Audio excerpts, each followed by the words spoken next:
अध्याय 1 जीवों में प्रजनन, अध्याय 2 फूल पौधों में यौन प्रजनन, अध्याय 3 मानव प्रजनन, अध्याय 4 प्रजनन स्वास्थ्य।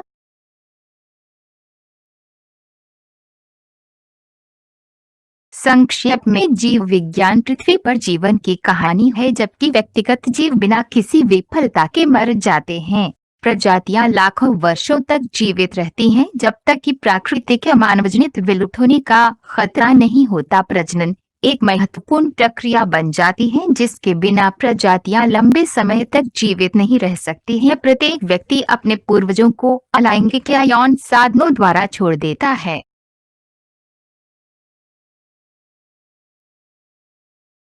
प्रजनन का यौन मोड नए वेरिएंट के निर्माण में सक्षम बनाता है ताकि उत्जीविता लाभ बढ़ाया जाए। ये इकाई जीवित जीवों में प्रजनन प्रक्रियाओं में अंतर्निहित सामान्य सिद्धांतों की जांच करती है और फिर फूलों के पौधों और मनुष्यों में इस प्रक्रिया के विवरण को प्रतिनिधि उदाहरणों से संबंधित करना आसान बताती है।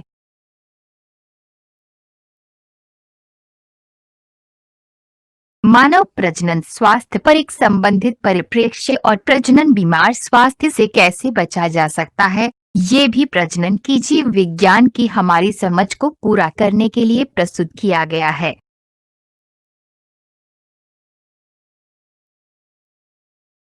Panjanan Mashwari, 1904 to 1966.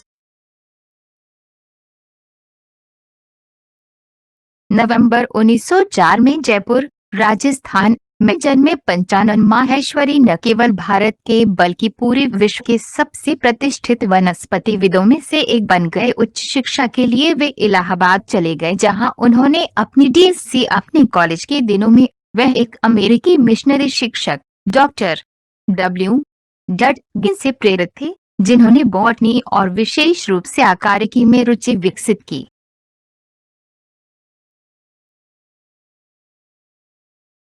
उनके शिक्षक ने एक बार कहा था कि अगर उनका छात्र उनसे आगे बढ़ता है तो इससे उन्हें बहुत संतुष्टि मिलेगी। इन शब्दों ने पंचानन को ये जानने के लिए प्रोत्साहित किया कि वह बदले में अपने शिक्षक के लिए क्या कर सकता है।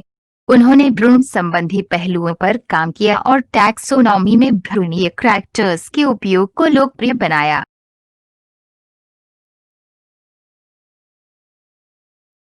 उन्होंने भ्रूण विज्ञान और ऊतक संस्कृति में अनुसंधान के एक महत्वपूर्ण केंद्र के रूप में दिल्ली विश्वविद्यालय के वनस्पति विज्ञान विभाग की स्थापना की। उन्होंने अपरिपक्व भ्रूणों की कृत्रिम संस्कृति पर काम शुरू करने की आवश्यकता पर भी जोर दिया। इन दिनों विज्ञान में ऊतक संस्कृति एक मील का पत्थर बन गई है। टेस्ट ट्यूब निषेचन और इंट्राडिम्ब ग्रंथि परागण पर उनके काम ने दुनिया भर में प्रशंसा हासिल की।